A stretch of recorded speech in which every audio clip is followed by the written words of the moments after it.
Sa nakaraang kwento natin ay sumalakay na ang mga halimaw at mayroon ng unang biktima at naputol ang ulo nito dahil sa pag-atake na ginawa ng dambuhalang halimaw at dahil doon ay nagpanik na ang mga tao dahil sa kanilang nasaksihan, at sa pagpapatuloy ng kwento. Dahil sa pagsalakay ng mga halimaw ay nagsitakbuhan na ang mga tao at ang iba dahil sa kakamadaling makatakas mula sa mga halimaw ay nadapa pa. Ang lahat ay nagpapanik na sa kakatakbo samantala ang batang ito na may salamin na parang nerdo ay ang lakas ng pagpapatugtog niya sa kanyang headphone at maya-maya pa sa kanyang likuran ay marami nang nagsisitakbuhan na mga tao. Nang makalampas na ang mga tao na tumatakbo sa batang may headphone ay bigla naman itong nagtaka kung bakit ba madaming tao ang tumatakbo at lingid sa kanyang kaalaman na mayroon na palang isang bagay na papabagsak sa kanyang ulo at ang bumagsak na bagay ay malaking bato at nadurog ang batang may headphone. At dahil sa impact ng pagkakatama ng bato sa lupa ay nagsitambahan naman ang mga tao sa paligid nito. Ang humahagis ng malalaking bato ay ang dambuhalang halimaw na ito. Bigla namang pinaulanan ng dambuhalang halimaw ng malalaking bato ang mga taong tumatakbo. Sa kabilang banda naman ay mayroon namang halimaw ang tumalon mula sa himpapawid at bigla nitong inatake ang bawat tao na kanyang makita at pinagpuputol niya ang mga katawan nito. Ang iba naman ay binibitin ng mga halimaw at ang ibang mga tao ay inaapakan na lamang ng mga dambuhalang halimaw dahil wala na itong buhay at lasog-lasog na ang mga katawan nila, at mayroon pang sumisigaw na tulungan sila. Samantala ang ating bida naman ay nakatayo lamang na pinagmamasdan ang mga nangyayari sa paligid at nanginginig naman siya dahil hinding-hindi niya inaasahan ito. May napapasigaw pa na mga tao na nag-uutos sa ibang tao na tawagan nila ang mga pulis at tumugon naman ang isa na hindi gumagana ang kanyang cellphone. Bigla namang pumasok sa isipan ng ating bida na sinabihan siya ng kanyang ama ng isang beses na kapag dumating ang araw ng apocalypse ay ang buong mundo ay mapupuno ng dugo at ng mga sumisigaw na mga tao at tanging tambak ng abo lamang ang may iwan sa mundo. Makikita natin sa eksena na ito na masayang-masaya pa ang mga tao at nang walang ano-ano'y bigla na lamang napalitan ang kanilang saya ng marahas na pangyayari na hindi inaasahan. Sa kabilang eksena naman ay mayroon ng dumating na parang bato na dambuhalang halimaw na mas mataas pa sa nagtataasang gusali. Nang makita yon ng mga tao ay nagsisigawan naman sila dahil sa laki ng dambuhalang halimaw na bato. Maging sa kabundukan ay walang takas ang mga tao dahil sa napakaraming mga halimaw na nagmula sa ibang planeta. Sa kabilang banda naman ay winasak na ng dambuhalang halimaw ang bawat mga gusaling nakatayo sa lugar at dahil sa laki ng dambuhalang halimaw na parabang isa itong bato ay madali lamang nitong winawasak ang buong syudad na wala man lang kahirap-hirap at para lamang itong nag-aararo ng lupa. Patuloy pa rin sa pagbaha ng mga iba't ibang halimaw sa syudad habang ang ating bida naman ay nakadapa na sa kalsada at ayon sa kanya na tama nga ang sinabi ng kanyang ama sa kanya patungkol sa apocalypse. Kaya naman dahil sa napatunayan niya na totoo nga ang sinabi ng kanyang ama sa kanya ay pumasok naman sa kanyang isipan na malamang ay ang sinabi ng kanyang ama patungkol sa kanyang ina ay totoo rin. Bigla naman siyang bumangon habang siya ay nanginginig at ang mga tao sa kanyang likuran ay patuloy pa rin sa pagtakbo. Hinahabol ng mga tao ng mga halimaw na umiilaw ang mata. Kahit na mabilis pang tumakbo ang mga taong ito ay nagawa pa rin silang abutan ng mga halimaw dahil sa taglay na bilis ng halimaw na triple pa sa bilis ng tao. Dahil sa napakaraming halimaw ay labis namang nawasak ang lugar at mga gusali habang ang mga tao ay pilit pa ring tumatakbo at tinatakasan ang mga napakaraming halimaw. Bumalik naman ang eksena sa ating bida at dito habang nakatayo lamang ang ating bida ay mayroon namang isang kamay na papahablat sa kanyang kamay. At nang makuha na nito ang kanyang kamay ay bigla siya nitong hinayla na siyang ikinagulat naman ng ating bida. Pagkatingin niya sa kanyang harapan ay nakita niya ang kanyang ama at pilit siyang pinapatakbo. Nagtataka naman ang ating bida kaya naman napatanong siya na kung paano ba siya nahanap ng kanyang ama.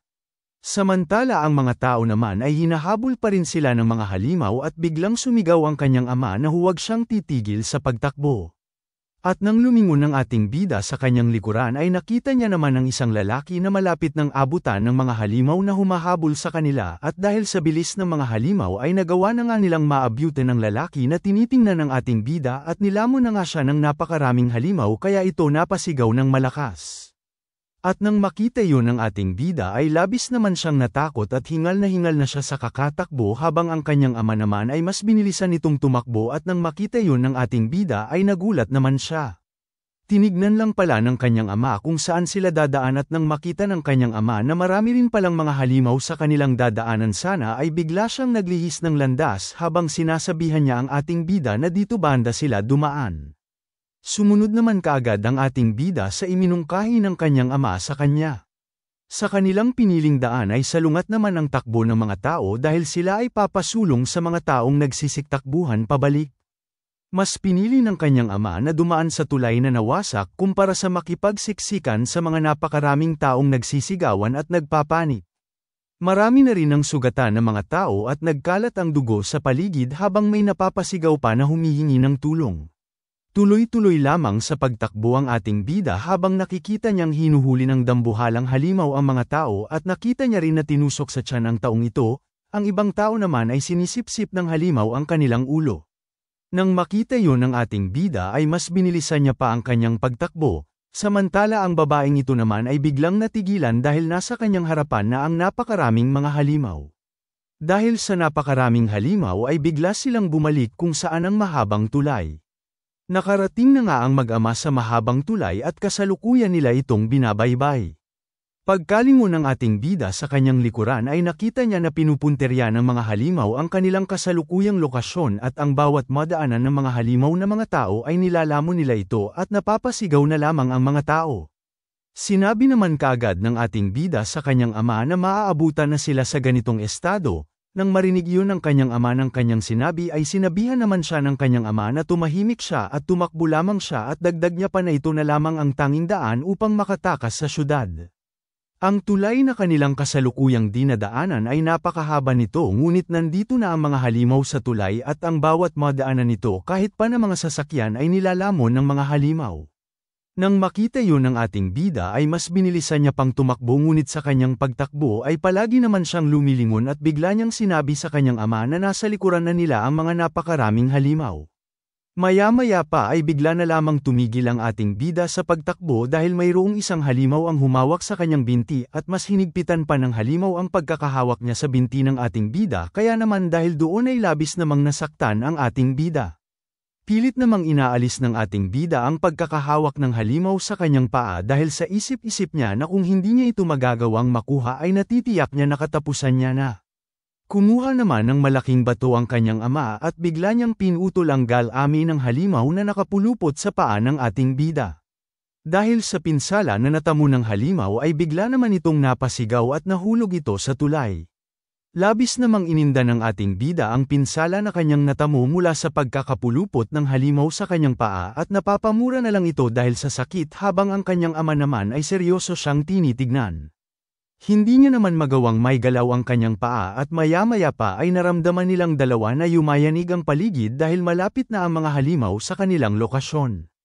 At dito mabilis lamang na nakakausad ang mga halimaw dahil minumukbang nila ang bawat tao at bagay na kanilang madadaanan. Mahaba-haba pa ang lalakbayin ng mag-ama para lamang makatawid sa kabilang lugar sa pamamagitan ng tulay. Dahil malapit na ang mga halimaw sa kanila ay mas piniling tumayo ng ating bida sapagkat napagdesisyonan niya na kailangan niyang bilisan ang pagtakbo subalit sa bawat hakbang na kanyang ginagawa ay mas lalo niyang iniisip na mas mabilis lamang na lumalapit ang distansya niya sa pagitan ng mga halimaw. Ayon sa kanya na kahit papilitin niyang tumakbo ng mabilis ay hindi niya pa rin ito magagawang matakasan. Bigla namang bumigay ang kanyang binti na napinsala ng isang halimaw at bigla siyang nadapa ngunit pinilit niya pa ring tumayo. Sa kanyang pagtayo ay nakita niya na tinitingnan siya ng seryoso ng kanyang ama. Kaagad namang sinabihan ng ating bida ang kanyang ama na umalis na lang siya dahil sa estado niya ngayon ay hindi na niya magagawang tumakbo ng mabilis at magiging pabigat lamang siya sa kanya sapagkat siya ay kaya niya pang mailigtas ang kanyang sarili.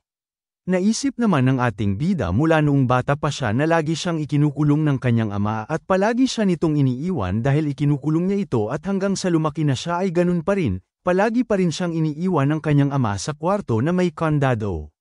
Bumalik naman ang eksena at dito nagulat naman ang ating bida dahil hindi niya inaasahan na tutulungan siya ng kanyang ama at iniabot nito ang kanyang kamay upang tulungan siya.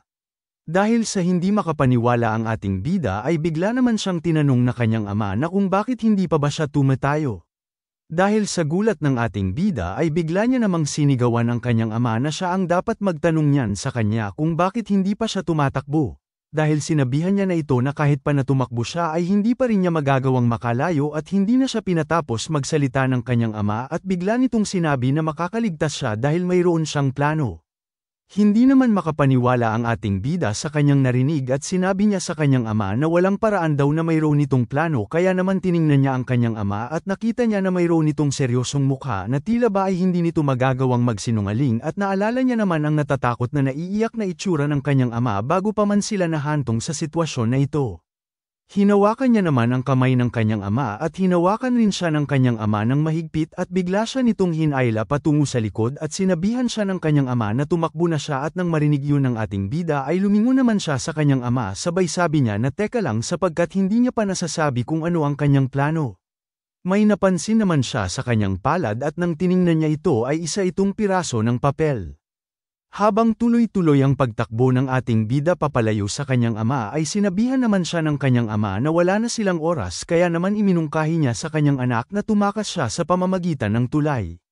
Sinang-ayunan naman ng ating bida ang iminungkahi ng kanyang ama sa kanya at mas binilisan niya pa ang kanyang pagtakbo subalit sa bawat hakbang niya ay iniinda niya ang sakit ng pinsala na kanyang natamo kanina sa halimaw ngunit hindi niya yun pinansin dahil mas nangingibabaw sa kanya ang kanyang kaligtasan at habang siya ay papalapit na sa hangganan ng tulay ay may bigla namang kung anong anino ang gumalaw mula sa kanyang likuran at pagkalingon niya ay bigla naman siyang nagulat dahil ang struktura at kable ng mahabang tulay ay unti-unti nang bumibigay at nang makita yun ng ating bida ay nanlaki naman ang kanyang mga mata dahil nag-aalala siya sa kanyang ama. At dito nagkaroon na ng biyak ang tulay at nang walang ano-ano'y bigla na lamang itong bumigay at nagsikalasan ang mga kable nito at nahati ang tulay dahil sa bigat ng milyon-milyong mga halimaw. Nagawa na ngang makatawid ng ating bida sa kabilang lugar bago pa man nawasak ang tulay at tinitingnan niya lamang na bumabagsak ang naputol na tulay at habang pinagmamasdan niya iyon ay hindi naman siya makapaniwala at sinambit niya ang katagang ama. Nagtatakang tanong naman sa isipan ng ating bida na kung ano nga ba ang nangyari at kung bakit nga ba bumigay bigla ang tulay. Bigla niya namang naalala ang sinabi ng kanyang ama sa kanya na makakaligtas siya dahil mayroon siyang plano. Kaya naman napatanong siya sa kanyang isipan na kung ito ba ang sinasabing plano ng kanyang ama sa kanya. Hindi naman siya makapaniwala dahil nagawang magsakripisyo ng kanyang ama para mailigtas lamang siya dahil pinapahirapan daw siya nito buong buhay niya. Nanlumo naman ng ating bida sapagkat hindi niya inaasahan ang ginawa ng kanyang ama para sa kanya kaya naman napatanong siya na kung bakit ba ngayon pa nangyari ito at bigla siyang napaupo sa tulay na kanyang kinatatayuan.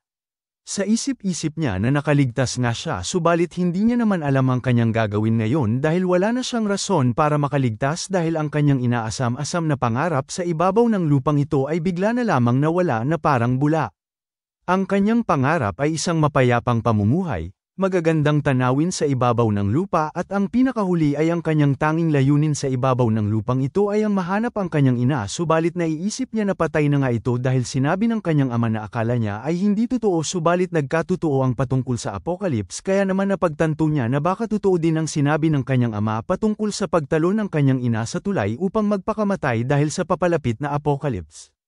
Labis namang umiiyak ang ating bida at tinatanong niya ang kanyang ama na kung bakit niya pa ba siya iniligtas at kung ano naman ang gagawin niya sa mundong ito sapagkat wala nang halaga ang kanyang buhay dahil wala na siyang mga magulang.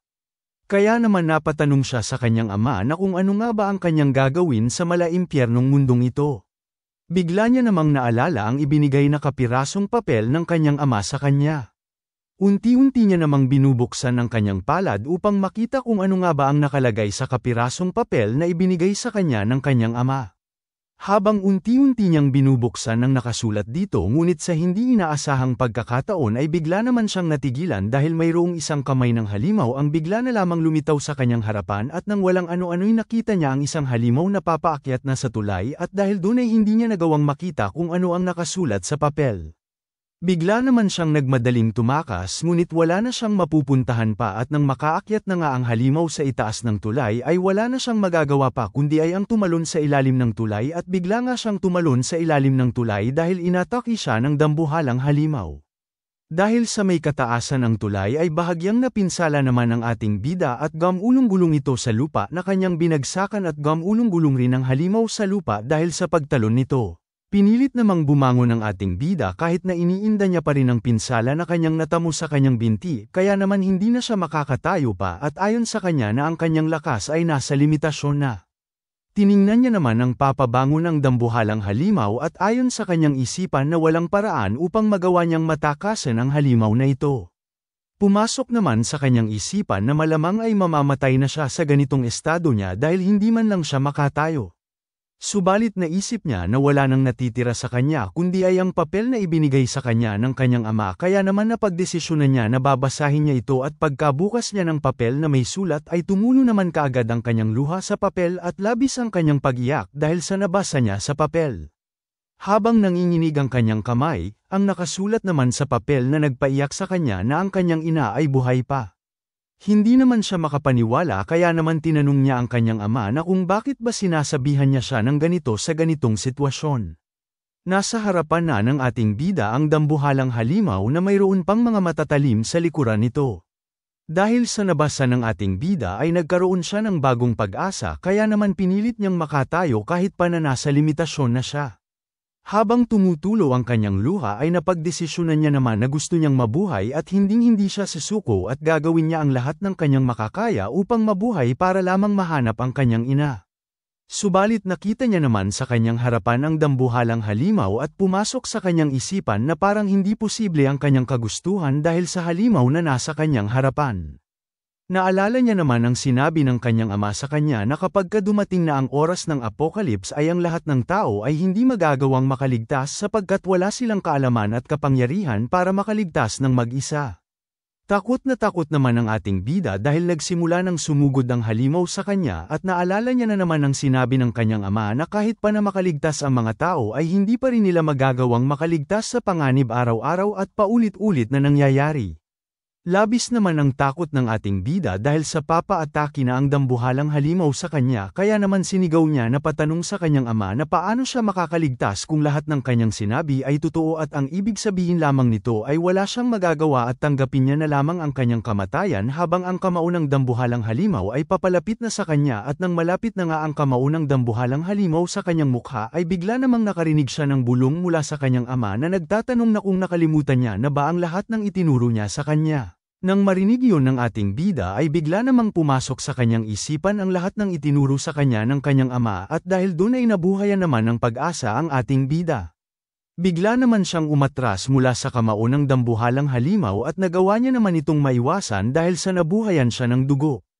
Bigla namang nagpreno ang dambuhalang halimaw dahil sa hindi niya natamaan ang ating bida.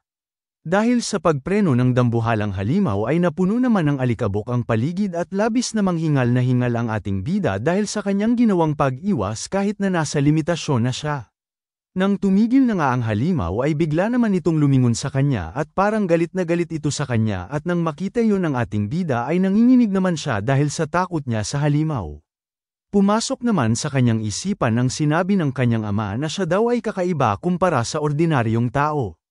Ang malaking diferensya sa pagitan nila ng mga tao ay alam niya kung paano makasurvive sa mga ganitong sitwasyon. At dito nakita ng ating bida ang isang matulis na bakal at linakasan niya ang kanyang loob at unti-unti siyang naglakad at agad siyang naghanda ng isang pag-atake. Bigla namang sumugod ang halimaw patungo sa kanya kaya naman determinado ang ating bida dahil sa naalala niya ang itinuturo ng kanyang ama. Pagkasugod ng dambuhalang halimaw sa kanya ay iniwasan niya naman ito sa pamamagitan ng pag-slide niya sa lupa dahil ang kanyang pinupunterya ay ang makuha ang matulis na bakal at agad niya naman itong kinuha habang ang dambuhalang halimaw ay nakatalikod sa kanya ngunit bigla namang lumingon ang halimaw sa kanya. Bigla siyang tumalo ng napakataas habang iniiwasan niya ang pag-atake ng halimaw sa kanya habang nasa himpapawid siya ay bigla naman siyang lumingon sa halimaw at bigla niyang sinaksak sa ulo ang dambuhalang halimaw.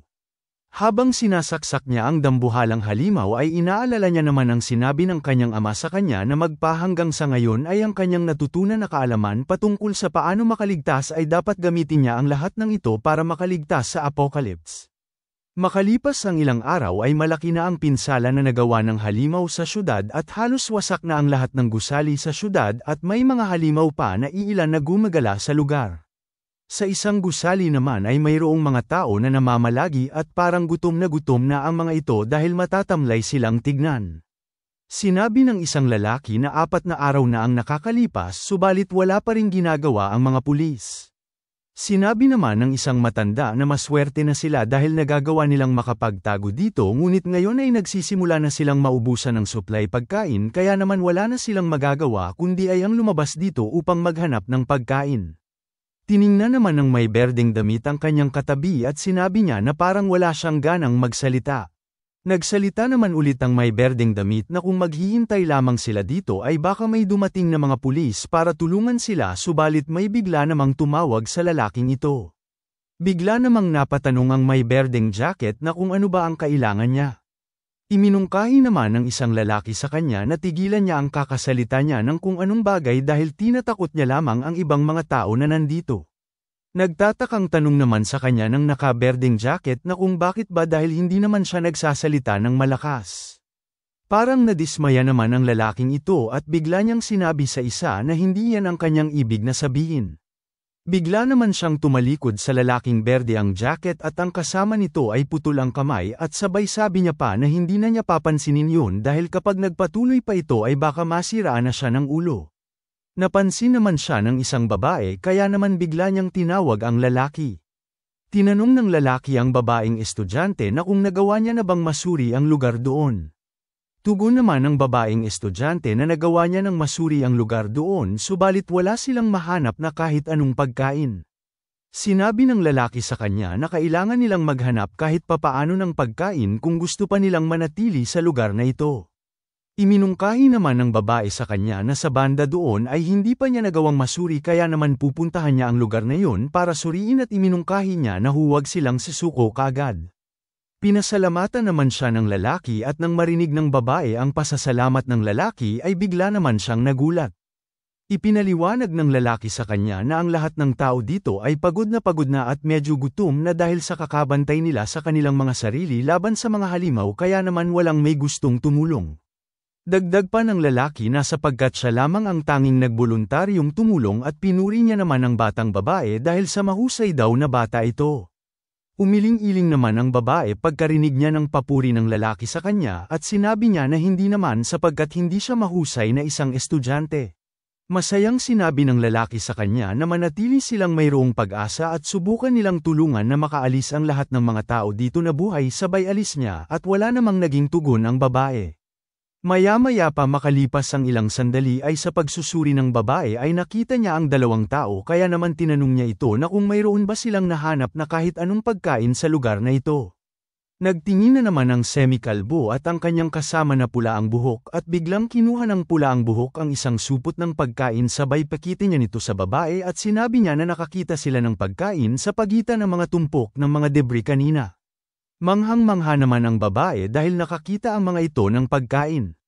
Sa hindi inaasahang pangyayari ay bigla na lang pinunit ng pula ang buhok ang sisidlan ng pagkain at agad nilang kinain ang kanilang nakitang pagkain kaya naman nang makita yun ng babae ay napasigaw naman siya na nagtatanong na kung ano ba ang kanilang ginagawa dahil malinaw na sinabi sa kanila kanina na kapag mayroon silang mahanap na pagkain ay ibabahagi nila ito sa lahat.